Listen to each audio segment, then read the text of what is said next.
Let me get that recording going. Take my sticky note off that says record. All right, so today we are going to discuss the very exciting thing that happens when you get your offer accepted, or we're going to go into counter offers, multiple counter offers, and then also backup offers. So the whole process of kind of completing the acceptance for your offer. So I'm going to jump right into sharing my screen. Chuckle, chuckle, chuckle. I hate when this happens. Just let me, I want you over here and I want you over here. Perfect.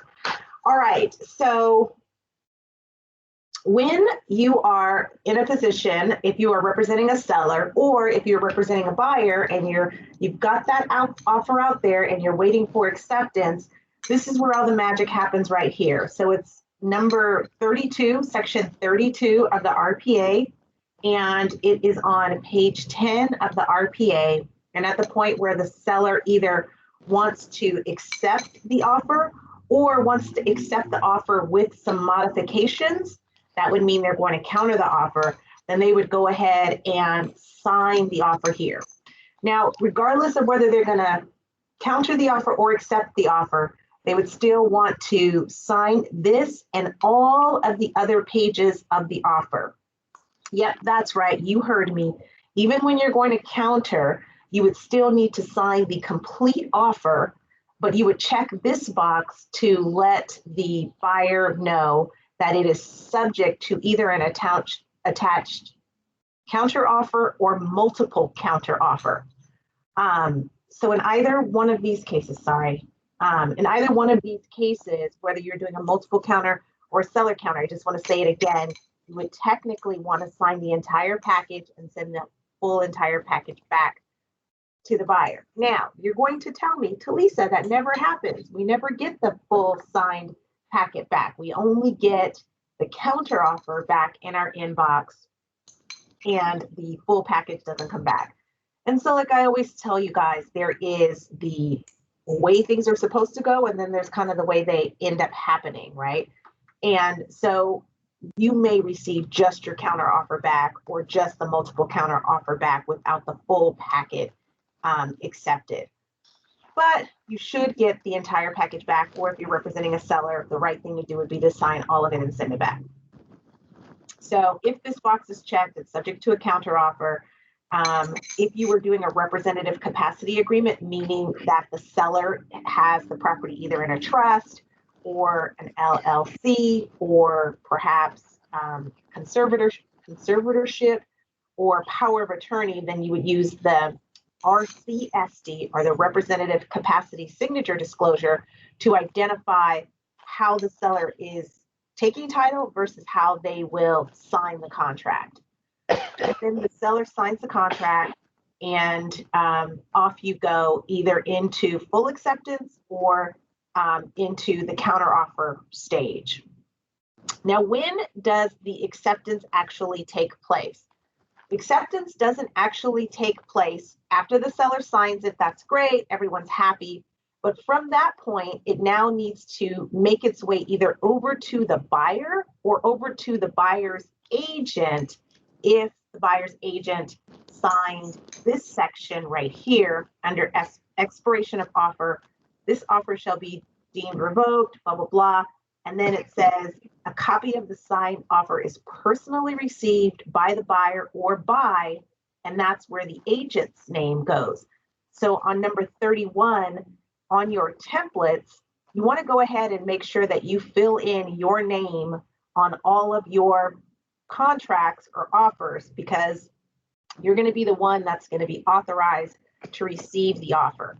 So whether it's you, the authorized person to receive the offer, or the buyer who receives the offer, once you have actually technically have that either in your inbox or in your hot little hand, that is the definition of acceptance, when it's been received by either the buyer or the buyer's agent. So just keep that in mind, that has to be a part of it. The other thing that I didn't put on my thing, I couldn't think of the other form that I wanted to include in this, is the WOO form, which is the withdrawal of offer form, which we'll also discuss.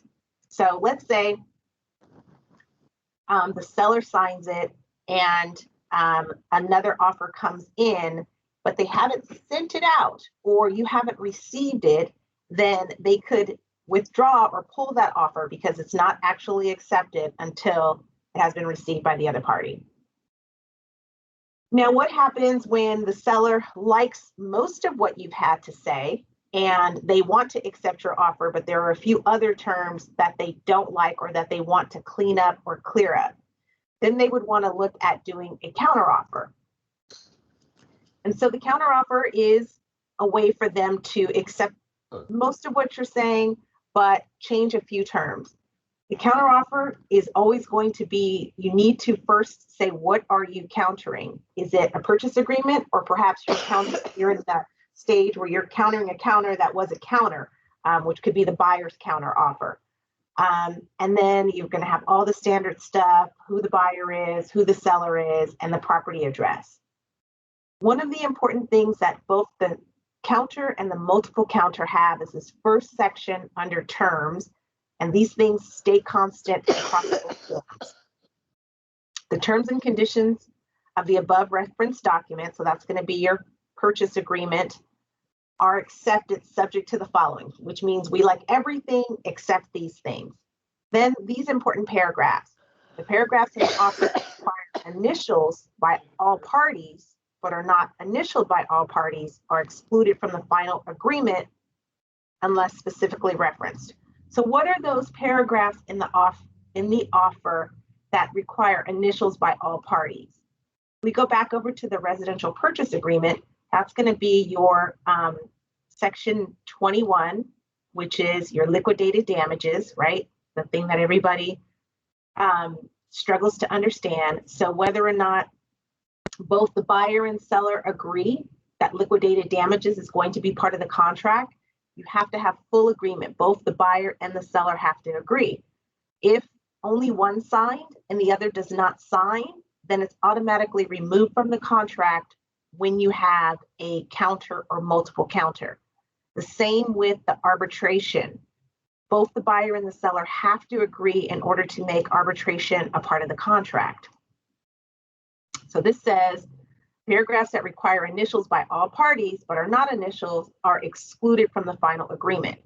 So if you have a situation where one signed and the other hasn't signed, you need a counter in order to clear that up, or you need an addendum to clear that up to say which way it's going to go, one way or the other.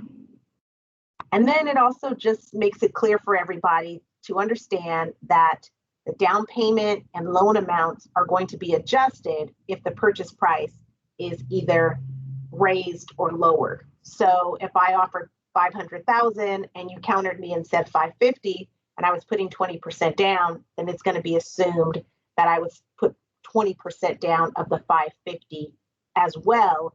So if I was not going to do that, then I would want to make sure to include that in my other terms as well. So I'm saying not only am I changing my purchase price, but I'm also changing my loan amount and other things, because otherwise it's assumed that they will be adjusted at the same proportion as in the original offer. But the deposit amount shall remain unchanged from the original offer.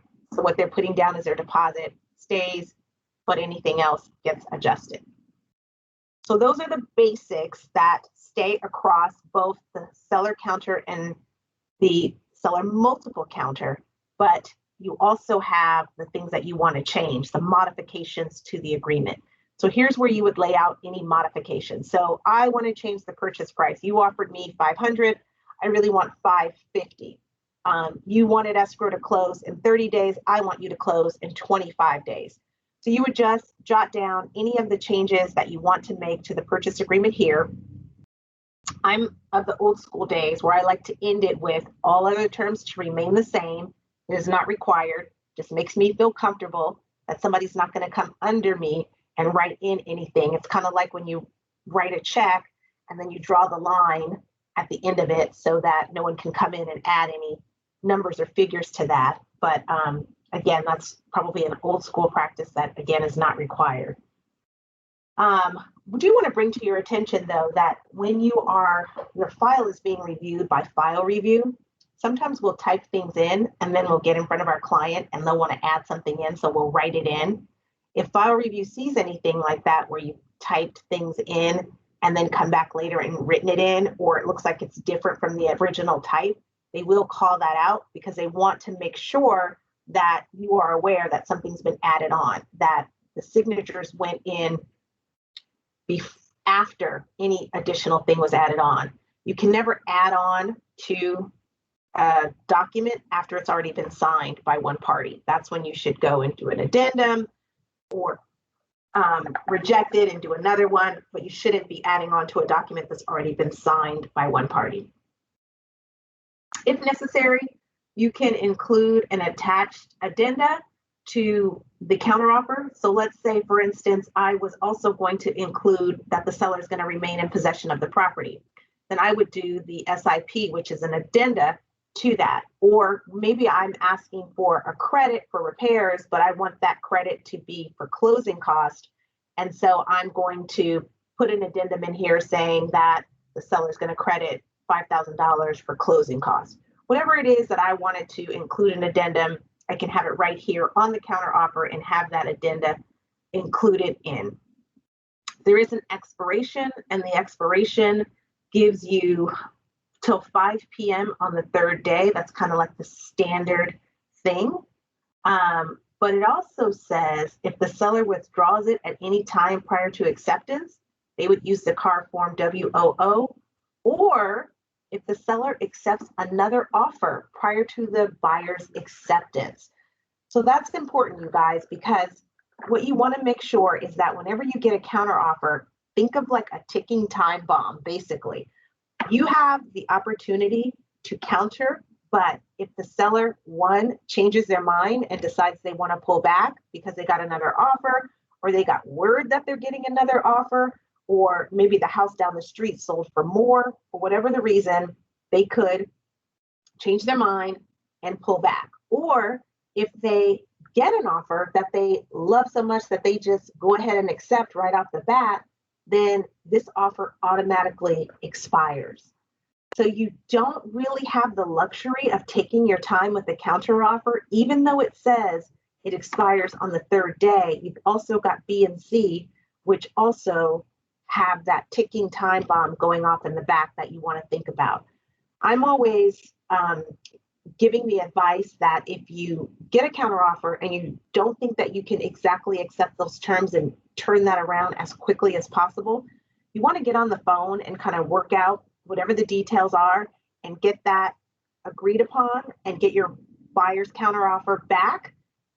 That way you don't want to be going back and forth, because if they counter you and you counter them and they counter you and you counter them, all of that time and all of that delay just gives someone else the opportunity to come in with a clean offer, or even hint that they might be coming in with a clean offer, because again, the seller can at any time, by using the CAR form withdrawal of offer, pull back the counteroffer that they have out with you.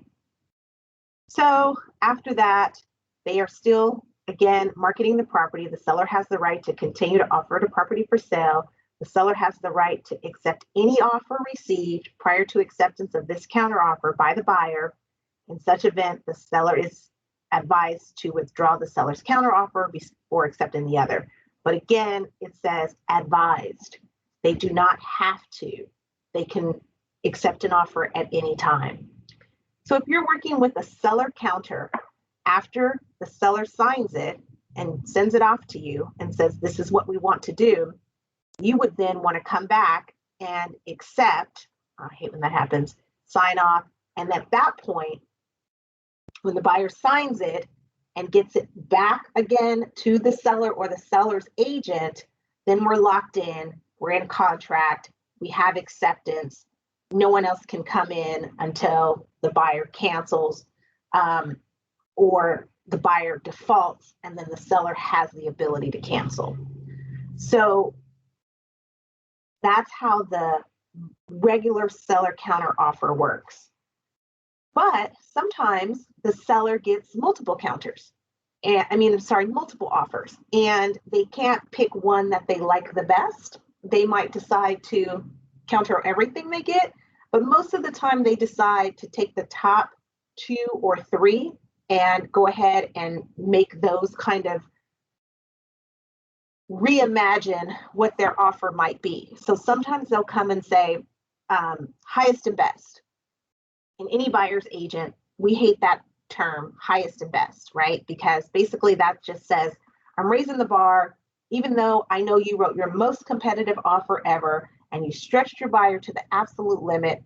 Now I want you to stretch yourself even further, right? And so highest and best is just an opportunity for you to sweeten your own pot, for you to raise the bar even higher. They're not necessarily coming and saying what they want the better terms to be. They're just putting it back on you and saying, you need to give me a better offer because now you're competing in the top ranking of all the offers that came through. And so then the buyer would have to, on a buyer counter offer, come back and say, we're going to raise our price. We're going to offer you a seller in possession at no cost. We're going to shorten our contingency period. We're going to remove contingencies. They would have to do something to make their offer even more attractive and stand out against the other offers that they're competing against. But sometimes sellers are a bit more kind than that, and they will actually do a multiple counter with terms. So they will look at all of the offers that they have in place, and they will say, okay, of the 10 offers I have, I like these top 3. And sometimes what they'll do is they'll kind of try to look at each one and say, well, I like this about this one and I like this about that one. Let me kind of make a counter to bring them all up to where I would have like my dream offer, right? If I took a little from this one and a little from that one, then this would be like my dream offer. Sometimes they'll look at each offer individually and say, this would be a strong offer if only that, and they'll counter you on your specific terms. So when you get a seller multiple counter, you really don't know necessarily what the other counters are out there and how they've countered other offers. So that's where I would advise to say, if they've made it even across the board and they've put a counteroffer out to, let's say, 2 other parties as well as yours, and you all say yes and you accept their challenge, you've only kind of now all hit the same point. And so now the seller is like, which of these 3 again? So you might even want to consider at that point raising your offer yourself a little bit higher and saying, you know what, I agree to all of the things that you just asked me to do, and taking it up one more, I'm going to offer another $1,000, and I'm going to give you another 2 weeks to be able to stay in the property. And now again, that is something you absolutely do not have to do. There is no requirement to do that. I'm only just putting it out there for you that is something that's a possibility, that when we're in this super competitive market, that you need every advantage possible. I was just talking to an agent today, and she got a counteroffer, and the seller was asking them to put more money, to have more money down, and asking for certain things. And her buyer felt like the seller is just being ridiculous. And I said, in this market, it's not necessarily that the sellers are being ridiculous. It's sometimes they're just trying to figure out which offer is best. They have really great offers from multiple people, and they're just trying to figure out a way to distinguish which one is the best of the best. And so it may seem like they're asking for ridiculous things, but they're like, okay, they're all giving me everything I want. In order for it to be better, yeah, I guess more money down would make the offer better. And so what I was sharing with the agent was that maybe your client can't put more money down, but maybe your client can sweeten the pot in a different way. Maybe your client can't put $150,000 down, they can only put 80, but perhaps they can offer more time for the seller to stay in the property. Or maybe they could raise the purchase price, or maybe they could shorten their contingencies. So don't always think about when you get these multiple counters, and definitely pick up the phone and call the listing agent and talk it through with them if you're planning on doing anything. Make sure they know where you're coming from, and make sure you know where they're coming from.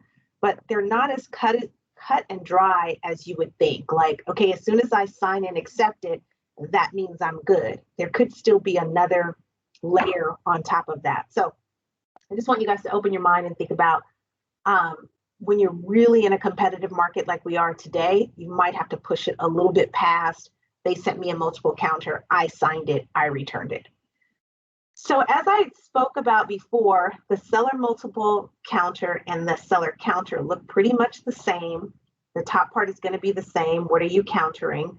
Who are the parties? The property address. The terms and conditions are all acceptable except the following. Any part of the contract that required initials but wasn't initialed is automatically removed. And then we're going to make adjustments to the down payment unless you say otherwise. Here's where you would outline the different items that you want to modify from the original offer. Here's where you can add in an addendum or addenda or addendum. And then this is the part that kind of makes it a little bit different. This is where it becomes a multiple counter instead of a regular counter offer. So the seller is making multiple counter offers to prospective buyers on terms that may or may not be the same as in this multiple counter. So see, they said it in one sentence. It took me like 5 minutes. The seller's multiple counter offer does not bind the seller and buyer unless all of the following occur in the time specified. So number one, the seller is going to sign in paragraph 5, making the offer. So just like in the other one, the seller is going to say, here, buyer, this is what I'm offering you if you want to purchase my property. Then the buyer is going to sign in paragraph 7 saying, yes, I'll do it, whatever it takes, I'll make it happen. But then again, the seller has to sign in paragraph 8. So the seller, multiple buyers have responded back and said they agree. Now I need to pick the best one out of the ones that said they agreed. So then there's another section down here, which is section 8, that says selection of accepted multiple offers. So I picked the best out of all the ones that came back. And then here is the final, right? So once the seller signs here and then gets it back to the buyer or the buyer's authorized representative, then we have acceptance, we're in contract, and we're dancing at the party, right? So those are the different steps in the multiple counter from where you were in the regular counter offer. I'm going to pause quickly for questions about anything having to do with the counter or multiple. I want to see if I have, yes, I want to bring this up. So no questions on that. So let's say that I am the seller and I've made either a counter or a multiple counter, and then somebody comes in and they go, forget that 550 stuff. I'm going to offer you 600,000. Then I can say, wait a minute, I've already got offers out or counter offers out. I want to get this 600,000. I want to pull back. So the first thing that I'm going to do is I'm going to pick up the phone and call those counter offers or offers that I have out and say, I want to let you know that I'm pulling those back. I'm withdrawing them. I'm revoking them. They're no longer available out there. So again, step 1 is to call, email, text, whatever it is, to say, I'm pulling back the offer. And then you follow up with this form, which is the withdrawal of offer. So let's look at this withdrawal of offer form, or the woo. Whoa, I want to pull back. So it's for an offer or counter offer that's not yet accepted, and the buyer has made the offer and the date to the California purchase, and it's got all the stuff, the property, and who the parties are.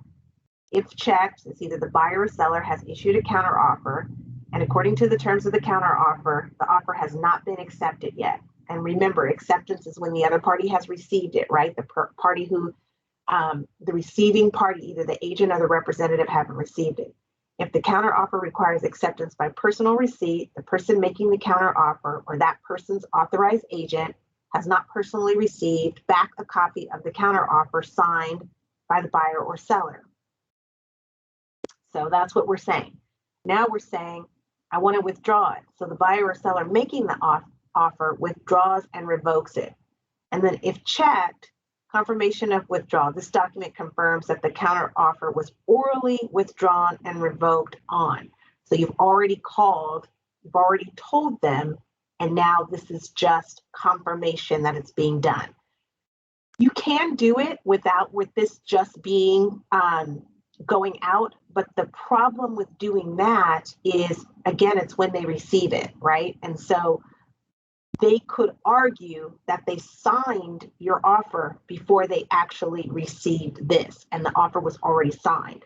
That's what I would do, right? If I was like, oh my God, hurry up and sign it, they're going to pull it back. So your first step is always to call the agent and say, hold on, I'm pulling back the offer. I'll let you know if and when I'm ready to make the offer, valid, or, send it out again. So, or let's say they sent you a single counteroffer and now we have multiple people in the party. Now they want to pull it back and they want to send out a multiple counter to replace the single. This would allow them to be able to do that, to replace a regular counteroffer with a multiple counteroffer. So that's how you would pull back on an offer or counteroffer or buyer counteroffer or seller multiple counter once it's already been put out in play.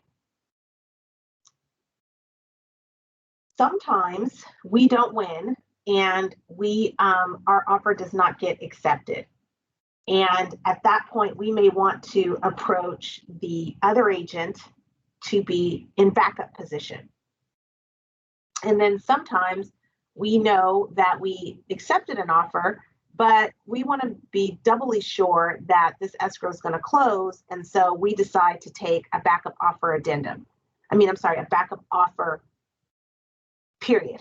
And so the backup offer can be generated by either the listing agent or the buyer's agent. But let's look at the backup offer addendum and dig into what it has here. So the top part of all of these things look exactly the same. What are you making it to, the residential purchase agreement, what the property is, and who the parties are. So the first thing is this agreement is in backup position number. So if you're the first backup, you're going to be backup position number 1.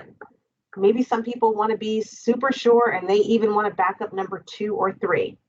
As long as both people agree and they're happy to do that, you can go as many backup positions as you like. It's contingent upon the written cancellation of the first place offer, the offer that you're already in contract with. And the seller and the other buyer may mutually agree to modify or amend the terms prior to the contract. So the buyer may cancel this agreement in writing at any time before the seller provides the buyer's copy of the written cancellation. So that means if I'm a buyer and I'm in backup position, I can still continue to look for other properties. And once I find a house and I get in contact with that house, then I can simply cancel on my backup position. It doesn't mean that I have to wait to see if this escrow goes through. I'm free to keep shopping, but just in case this one falls out before I find something, then I have this as kind of like a hope and a prayer hanging out there. And more often than not, people are getting their backups. They're getting the tap on the shoulder to move in when that first offer falls out. So it says any time before the seller notifies or provides the new buyer with proof that that first escrow has been canceled. Written notice. The buyer's deposit shall be delivered to escrow within 3 business days after the cancellation, right? So you're not going to have to put up any money or do anything like that. I don't recommend putting money into escrow when there's already another escrow going. And in fact, most escrow companies would not accept a new deposit when there's already an escrow in place. So most of the time we're dealing with no monies, we're just holding that backup position. And then any time periods in the agreement, they begin again after that cancellation is received and before the escrow starts. But as soon as that cancellation is received, then this escrow is deemed to basically start at that moment.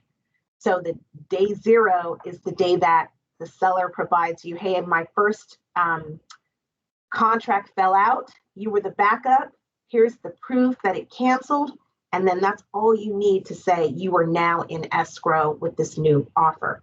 Remember, when this backup was done, they should have sent everything signed over to you with this backup addendum, so you already have the fully signed contract, but it's subject to the backup offer.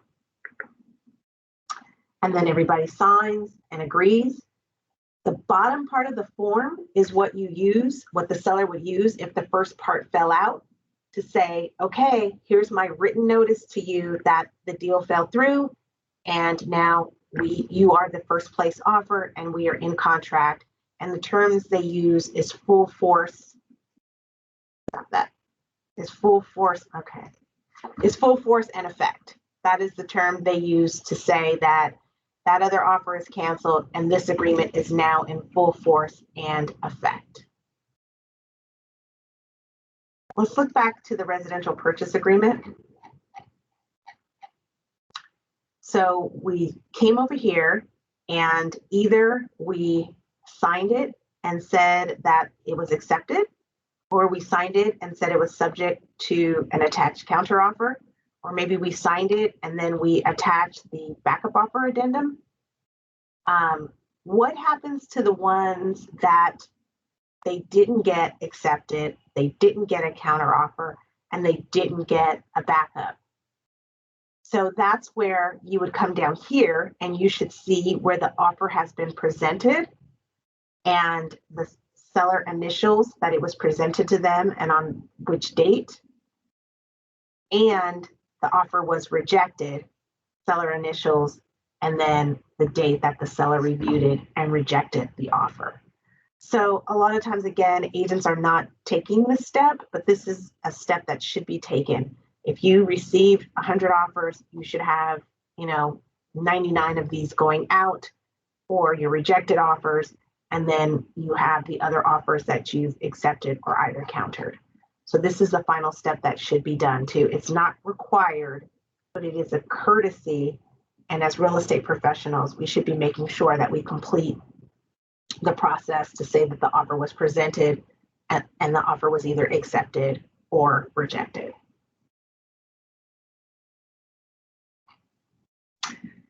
Questions on acceptance, seller multiple, seller counter, backup offer addendum?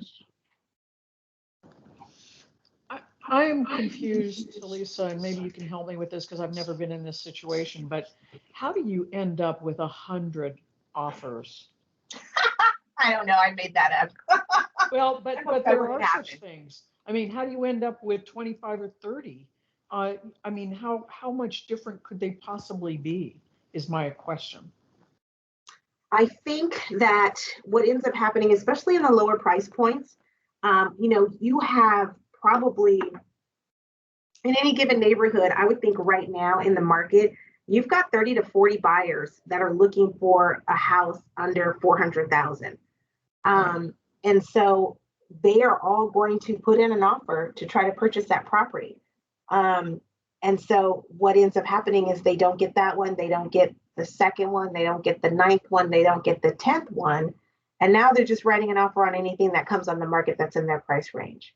And so that's why you have this big pool of offers that get received when you were dealing with anything under 500,000. It's just what we're seeing out there. Yeah, I guess I'm having a hard time understanding why there would be more than, say, 5 real offers and the rest would all be the same, and you would want nothing to do with them, and you would just, send them back as I've seen them. But they're, I mean, do you take them in the order? If you end up with 15 of them and they're exactly the same, how do you decide which one to determine is the one? Is it the first one in, last one out? That's the kind so of I think if you end up with 15 and they're the same, that would be a great time to do highest and best. That would be my thing. If I had 15 offers and they were all the top, if they're 15 and they're the lower of those, then I would just, like you said, I would just say rejected and then deal with the cream of the crop, right? So you're going to, the way the agents that I've helped when they've had multiple offers, We lay them all out, and the cream of the crop rises to the top. You deal with the top 3, and the rest are rejected. The things that I'm seeing people do to stand out, they are removing the appraisal contingency. Almost every offer is offering a free seller in possession or rent back of at least 2 weeks. They're all coming in over asking. The FHA buyers are the ones that I'm seeing that are just going all out in terms of price. They're the ones that are offering the most in terms of price, but they're still losing out to offers that are offering less because they're not FHA. And if they don't have enough money down, then most people can do the math and figure out that the property doesn't appraise. They don't have the ability to make up the difference. Right. And so the biggest factor to look at in your offers is who's got the most money down, because if it doesn't appraise, that's the person who can make up the difference. So starting there, who's going to put down a good deposit, right? Because if they're not putting down a good deposit, that is a good indicator that maybe they're making multiple offers all over town. Mm-hmm. And can a buyer make an offer on multiple properties? Technically, no, not unless they intend to buy every one of them. I don't know, what else are they doing to stand out? Obviously, offering a lot of money, a short close, shorter contingencies or no contingencies. Obviously, paying for, city transfer tax, looking at all of those different things. That's what people are doing to make their offer stand out. Okay, that's good. That's helpful. Thanks.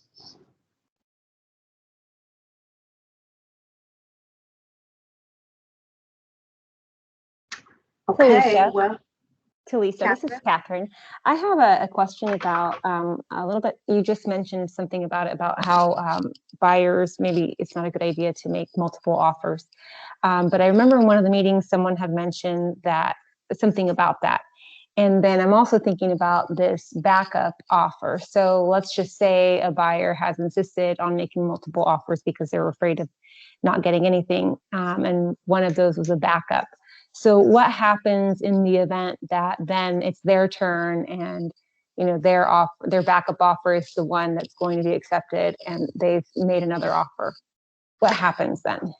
So if they're in backup, they're free to make as many offers as they want. Well, yeah, they're not bound by a backup offer. They should continue to offer on other homes if they're in backup position. If the buyer is in backup position and they make an offer on another property and they get that offer accepted, they just need to let the agent know on the backup one that they're canceling from backup and they have found another house and they're no longer going to be backup. Then the listing agent on that house can go and either take another backup, or perhaps by that point they're so far along with their current transaction that they feel comfortable and they don't need a backup. But it's their decision at that point what they want to do. But the buyer can make other offers when they're in backup position. Now, let's say you have a buyer who wants to write, it's a hot weekend. They go out, they see 2 homes. They're like, I'll take either one of them. I'm desperate. I've lost out on everything that I've written. Can I do it? No. Do they still? Most of the time, right? So if the listing agent becomes aware that they're writing multiple offers, that they have an offer here and an offer down the street, most of the time they're going to say, we're not going to accept your offer, even if it is the best one. So that's one way to discourage a buyer from making multiple offers on multiple properties, by saying, you know what, sometimes agents talk, and if it's found out, then you would end up losing out on both of them. So let's just make one and then make another one. The other way that people try to avoid that is they will use the expiration. Let me show you here. So in the purchase agreement, when you make the offer, the same section that I was showing you, I think 31, where it authorizes you, this is where I said you should put your name if you're the agent. This also puts a time limit on the offer. So let's say the offer that you make one offer, but you only give them, 24 hours to accept, and then you make another one. So technically you don't have two offers out.